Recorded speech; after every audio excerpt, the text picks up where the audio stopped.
about my guest today. Thank you so much, Dr. David Brown, for coming in to speak with me. I know your schedule's so busy, so I really appreciate just any minute that you could give.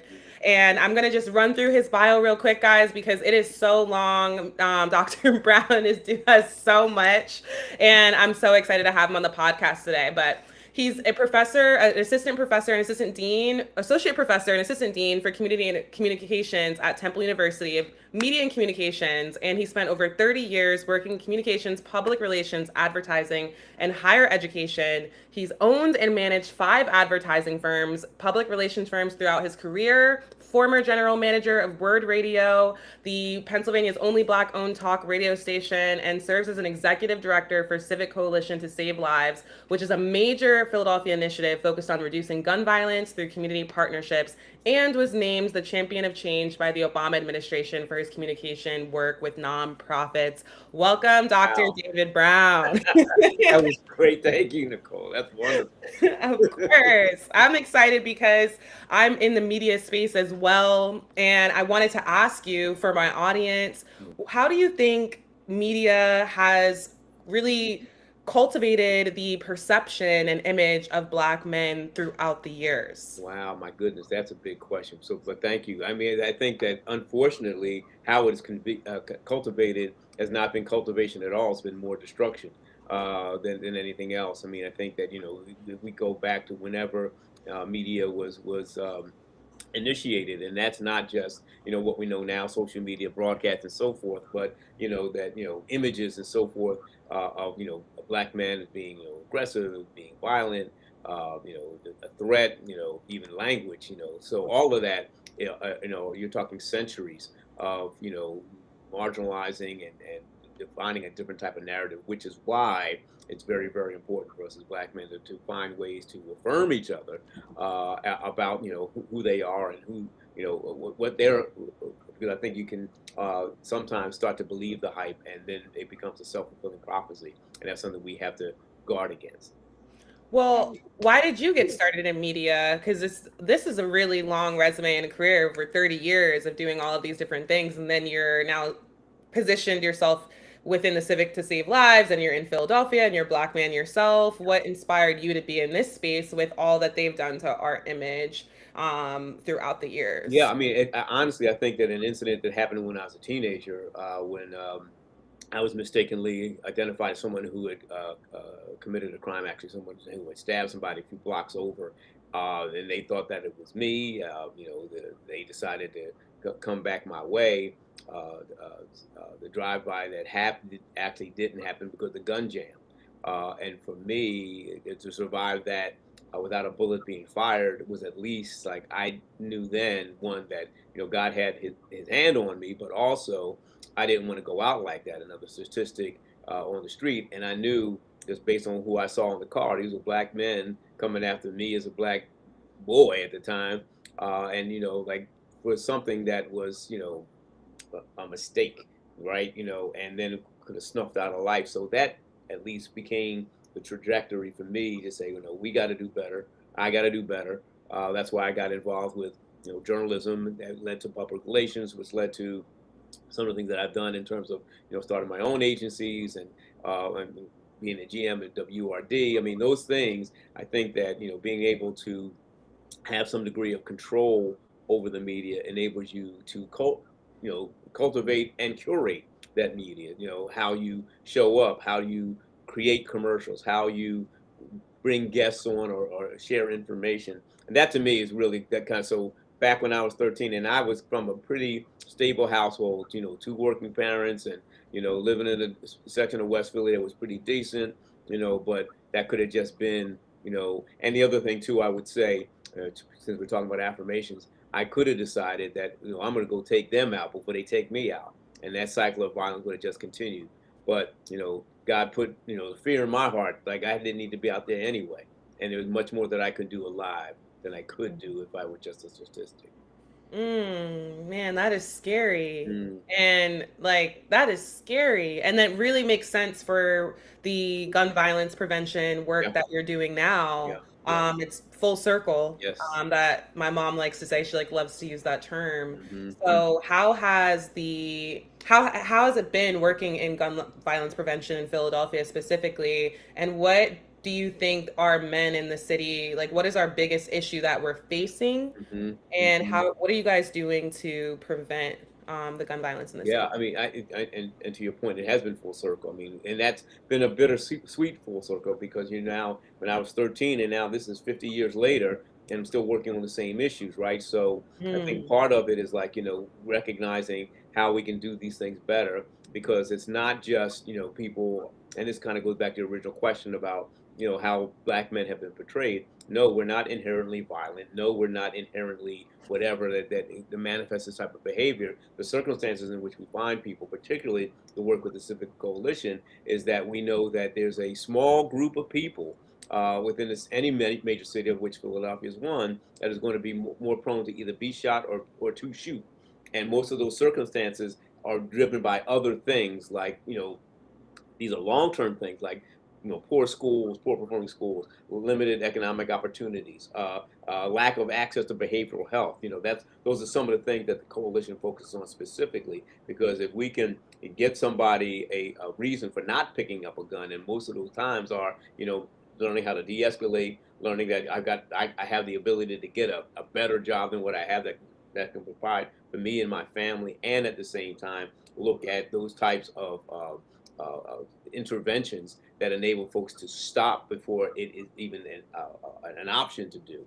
And that takes some time, So I think with intervention is much more short term, but we've got to also work on those other institutions of better schools, better employment opportunities, better access to healthcare and behavioral health in particular that we try to focus on. So I think and you've seen, or the city has seen, that the gun violence has been going down.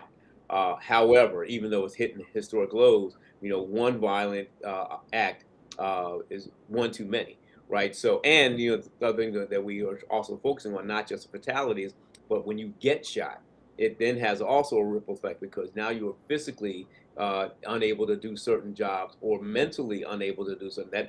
That trauma is real. So if you keep going with that cycle, or just kind of looking at this as a way that we the numbers are going down, but we may never get to zero. But if we can save one life, then that has also a reverse and positive ripple effect, right? So being able to connect, and unfortunately the statistics are primarily young African American men between the ages of 18 and 35. That's kind of like the sweet spot in terms of those crimes that are being committed, either violence of victims or perpetrators. So if you can affect that, because those are the folks who may be just as involved and have more and more obstacles in their way. If you can fix that, it will have a ripple effect where all boats could rise with that tide. So, and the other thing too that I would say, because even the numbers are going down, the last thing we can do, and we've seen this in other cities, is take our foot off the gas and just say, well, it's fixed. It's all good. Right? It's not, because, and we're coming up on the summer, which is typically a higher number of incidents around gun violence and so forth. So far, we've been very, very blessed. Last 2 summers, it has not trended up.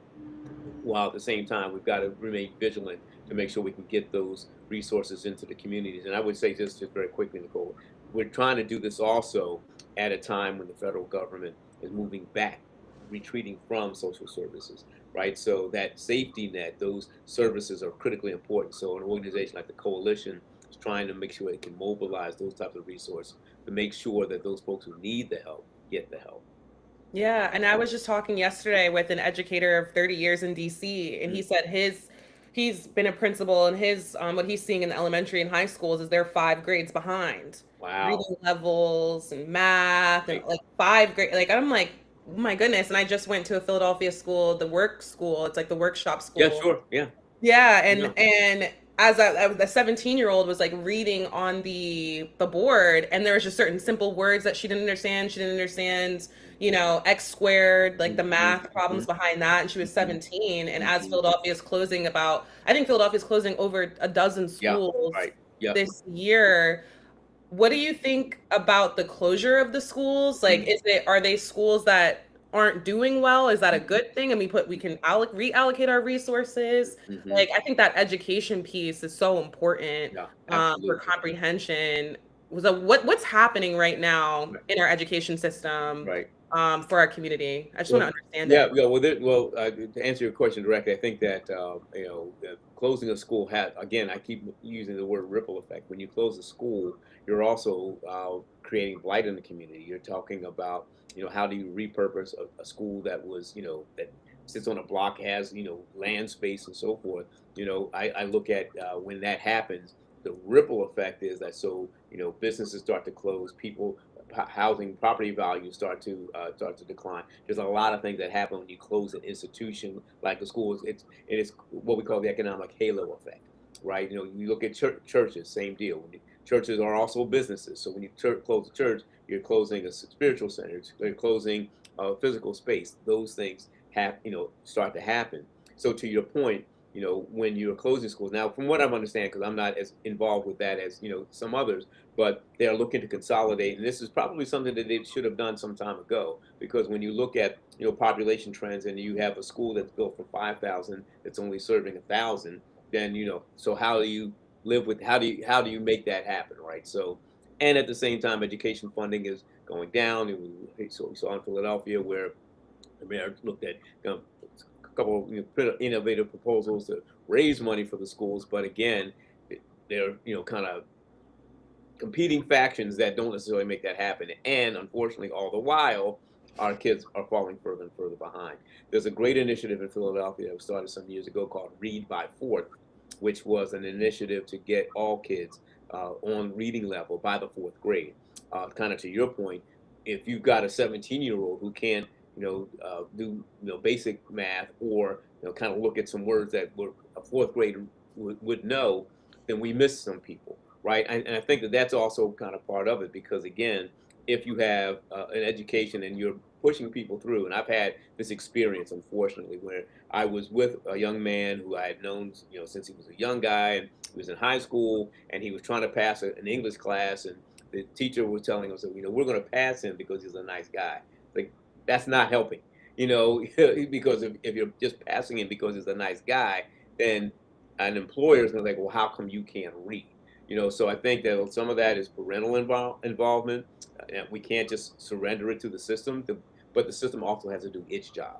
So it's a lot of things that are happening that, unfortunately, these schools that are closing are going to be closing in some of our higher crime areas, and that is a bad recipe in terms of what will eventually happen. So, and even if kids are moved around, there's also a challenge to that, because if you make it harder for a young person to get to where they need to get to, the likelihood that they will be absent more. We know absenteeism leads to truancy. Truancy leads to crime. So it's like, how then do you stop and intervene in such a way that you are able to make sure that the most vulnerable of our kids are learning and progressing along the way? So the fact that we're trying to do this at a time where resources are limited, that is a reason, but it's not the only reason. We've still got to step up in a kind of way to make sure that we can save as many as we can. Yeah, and to your point of the education system kind of dwindling, I'm a social media content creator, and what I found is there's a lot of people who are spending, and especially kids, like 8, 10, 12 hours on their phone. Phones, yeah. And so the new generation's being educated through social media. Hmm. And so as we are on this new terrain, I'm not sure as much if like our institutions and our educators have really like accepted Right. the fact that Hmm. this is like kind of the new wave of education. And Hmm. what I'm trying to do on my end is like more of like restorative Hmm. media. Hmm. And so I wanted to kind of move the conversation because I wanted to, selfishly, while I have you, Yeah. ask the question of what is restorative media? Is it like Hmm. possible to restore the minds of people through social media, 60-minute, 90-minute videos? Like, Hmm. have you read much on it? As I'm just trying to figure Yeah. out if there's a way that we could utilize social media to like educate and restore the hearts and minds of our community. Yeah, I mean, there are. I mean, from what I know about restorative media, I think that one, to your point, the content has to be engaging, because you're competing against, it not. right? So it's not, it can't be like, oh, I got to take my medicine to do this, is because then the kids won't engage, right? So that's one thing. The other thing too, though, is that there's things all around us. I've done some work with some folks who are looking at, learning happens everywhere, right? You don't have to necessarily be, okay, now this is the reading time, even though I'm a big advocate, particularly in a household, that, okay, screen time is what because you're still the adult. You can still make some decisions, and the earlier you can do that, the better off your child will be, because that becomes the way. And I'm a proud grandfather. My grandson is going to be 3 years old this year, and my daughter and son-in-law, they're very intentional about the amount of vocabulary, and there's been a lot of work over the last year, not no, I'm sorry, over several years, about what level of vocabulary a child should have after year 1, year 2, year 3, and there's certain words that they should be able to articulate and so forth. So I would see somebody, and this actually happened, like you're on the, taking your child, you're going to work, you're taking the child to daycare, you're on the trolley, and the child is literally on their phone,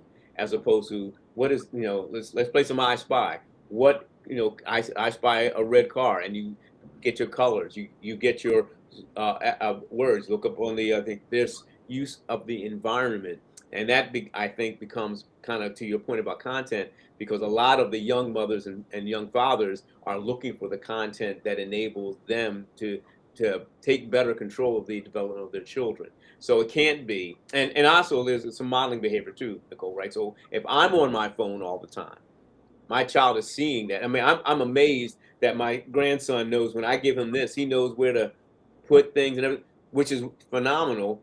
But let's make sure that we're directing them in the right manner. So to your point about restorative, I think even using that term is like, we have to recognize that we're losing the battle.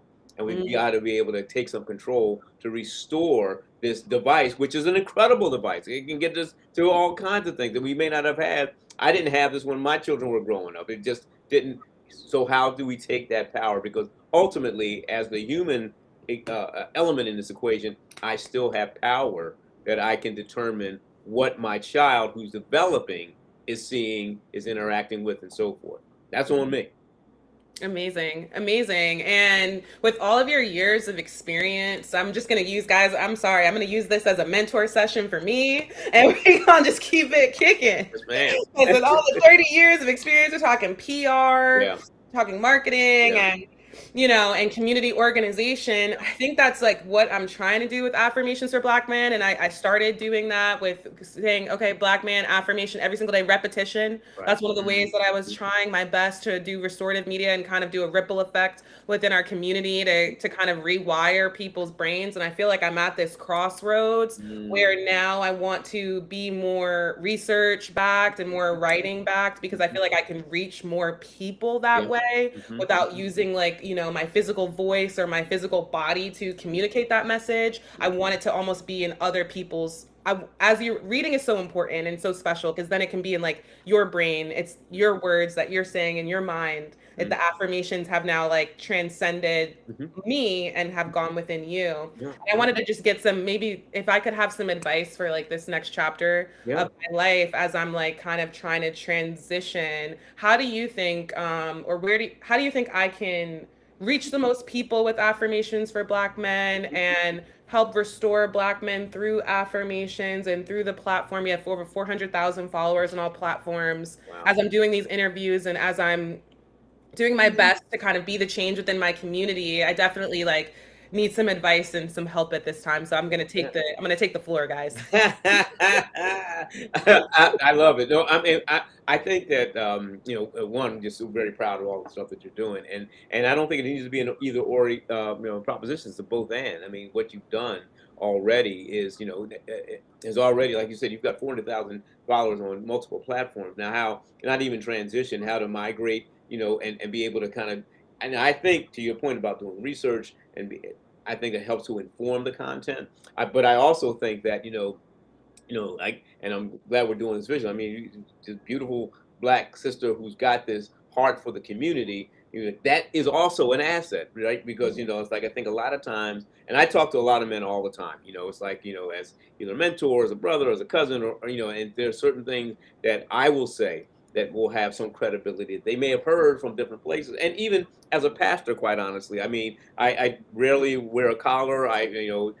But I don't necessarily, shirk away from that. I lean in because regardless of your faith tradition, you may believe in something bigger than yourself. And because of that, and because you may not hear, and I love the fact that we're talking about affirmations specifically for black men, because I don't think black men are affirmed quite as much as other groups, right? So it's like almost one of those things that we don't know we need it until we get it, right? So, just being able to feel, some kind of way that someone's affirming the struggle of my life and can say, you know what, this not only is the struggle worth the struggle, but there are other people who are out there. And I think that that's the other thing too, Nicole, I'm really seeing is that, there's so many of us, and that's why the importance of behavioral health and things like this, that, have denied the fact that, hey, we've been through trauma, and, there's a great work out there about how trauma has an impact on the body and the mind, right? So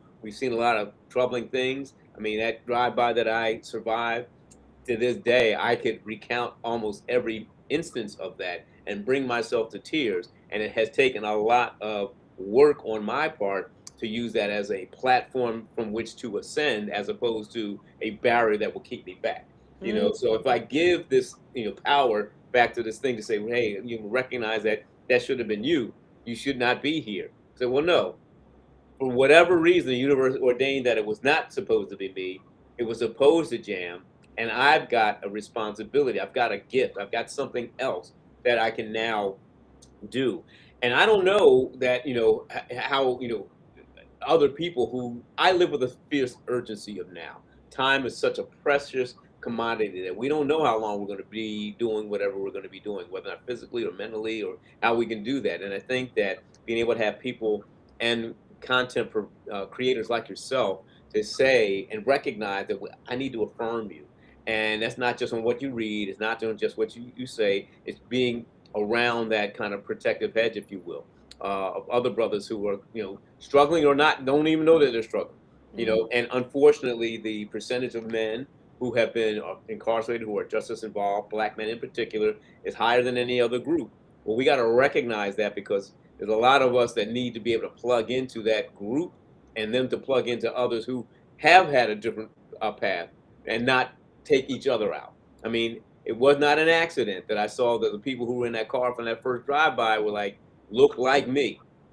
And it's like, you coming at me, and I should be that should have been the entrance into each other's lives, as opposed to how to take us out of each other's lives, right? Because you shoot me, now you've committed a crime. Now your life is maybe, legally over, even though mine may have been physically over. Let's reset and turn that into something that can be a positive path for our lifetime. We don't see that enough. No, not at all. And I would never even, the way that I like a good reframe. I feel like you kind of reframed that moment into a catapult to and transform how you think about life and how you think about your mission and almost like the drive that you have to change lives. I feel like that's what I felt like immediately. And it's so interesting. We met on stage at Black History Month, and as you were talking with such conviction, and I love how you said the power of now and the presence that you have and you kind of cherish every moment. I felt your presence. Your presence is so strong, and I know that you believe in what you're saying, and I know that it's from the heart, and you really, really do want to change. And I feel like I find it so rare, and I felt really sparked up in that moment to keep going and to go get more deeper into what I do. And it's really rare that I meet someone like that. So thank you so much for kind of sparking me in my life, and from that spark that you've had in your life. And it's like a ripple effect. It affects so many people. And I think I'm just at this point in my life where I've kind of like felt a little like in a transitionary period, felt a little lost, because as I'm doing these affirmations every single day, I just kind of felt like it wasn't enough. Like our community needs so much. We talked about this, and I just need so much like help and resources. And so what would you say for, someone in this like transitionary period, not just me, but to the Black men listening who feel like kind of overwhelmed, like there's just so much going on and there's not enough resources and kind of like a lack of like hope. How do we keep moving forward, and keep pressing towards like not just like for ourselves but for our communities? It just kind of seems like a dumpster fire. Yeah. I don't know if you have Yeah. anything for that, so we can kind of share that light No, together. yeah, no, absolutely. I think that, I often say when I preach that you don't know you're in a wilderness until you're out of it, right? It's like, there's nothing to say that, wow, this is a wilderness time. It's like until you're out of it, they say, wow. And then what we try to do is go away from that as opposed to leaning in. It's like, what did I learn from that? You mentioned transition a lot of times, even as you're talking, transition about the work that you're doing, transition in terms of life, and sometimes we try to get through the transition as opposed because we have our eye on that destination as opposed to, so what's this journey like right now? What am I learning from this moment right now? And the other thing too, which I know you and I have talked about, is that sometimes it does feel like a solitary journey. Like, oh man, it is overwhelming. What can I do more? You just said that a few minutes ago, and I think the more we were talking, I came to understand. Oh, some of the people that I know. You are working with some of the people that are doing it too. It's like you're not the only one in the vineyard, and we don't have to compete. Not that you are competing, but it's collaboration. It's how we can cooperate. I mean, so there are going to be people because you've got a certain talent and a certain voice and a certain platform, and there are others who are also have that platform that we can amplify more if we do it together. I mean, that African proverb: if you want to go fast, go alone. If you want to go far, go together. Right. So being able to go together is like, okay, because if we're all kind of working on the whatever the destination, if that's wellness, if that's Black men mental health, the affirmation, these are all things that can happen together. Because if it's only one voice, right, then it's more likely to be drowned out because we have so much going on that we're distracted. And I'm not trying to kind of just keep a tunnel vision or myopic in terms of the focus, but if we don't see who else is out on the picking those grapes in that vineyard, we'll never know. Like, well, maybe we should do it differently that way. And that's the other thing too, Nicole. One thing I've learned over my time is that good ideas don't care where they come from, right? If it's a good idea, let's figure out. So I don't need to get credit. I mean, I'm a man of a certain age, so it's like I don't need another award. I don't need another plaque. I just need to be able to find how we together as a community can have abundance to meet scarcity. That's the whole thing, and learn from that journey. And if we can learn from that journey, we can not only replicate it, we can amplify it, right? So it's like, and that to me is kind of part of why God put me in. And I will say just very quickly, when I survived that drive-by, I was not supposed to be on that corner. I often say that I was at the right place at the wrong time, but I wasn't supposed to be there. And the only way I was able to heal that night, I just started writing about that experience. And I wrote all night, which made me affirm that I can write. I have a talent. And that drove me back into my education studies. Like, I can do something with this because the only voice that I knew at the time was how I write. So being able to do those things, that incident led to the journey that I'm on. And I think that sometimes, to your point, let's not skip the transition. Let's linger in it long enough to learn from Oh man, that was deep. I love the wilderness analogy, guys. I it. love a good metaphor Mm, because I have been trying to, and I feel like so many people can relate. I have been trying to kind of skip it, go past yep, it, get yep, away from it. yep, I yep. don't want to even look at it Look at anymore, it. Nope. transcend it. Yep, yep, yep. Absolutely, So absolutely. whoever feels called out right now, I did not even mean to go live, guys. This is supposed to be a pre-recorded session, but we do Mm, have a couple people, mm, maybe somebody needed to hear this today. mm, But who it's about 4 or 5 people who are listening right now. mm, And I just want to say thank you so much, Dr. Brown, for coming on this episode today. You have no idea how timely this is for mm, me mm, and for the hopefully for the person watching. mm. I have been trying to run away from the wilderness for so long, and without even looking at who else is there. Right, Who right. else is, like you said, picking the vineyard? Yeah, absolutely. And that is so Mm, powerful. mm, And mm, I guess if I want to leave the community with an affirmation from you, I love to kind of close it out like that. And so if you have anything to say to the Black men listening who are currently in the wilderness and feeling uncomfortable and want to really be where you are spiritually. Because I just love, guys, if you know anything about the spirit and energy, Dr. Brown, I could tell you have done some work, and some internal work and some spiritual work. And that's why it feels so good to talk to you, to be around you. It's different. And I want all of us to hopefully, be in this space. So how do we get there? Yeah, yeah. I mean, the only affirmation I can say is, it was just when you said it, it just came to my mind, is that you are not alone. None of us are.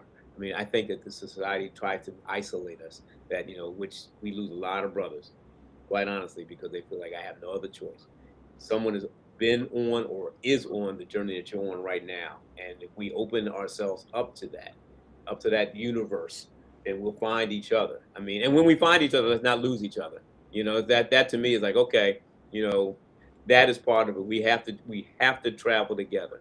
That's it. We travel alone, we're vulnerable. We travel together, we're invincible. Mm.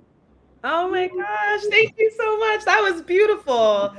Thank you guys for coming on the live. If you like this episode, make sure to comment, like, and subscribe. Other than that, if you have any questions for Dr. Brown, you let me know and I'll try my best to get it to him and we can answer them later. And thank you so much for coming. And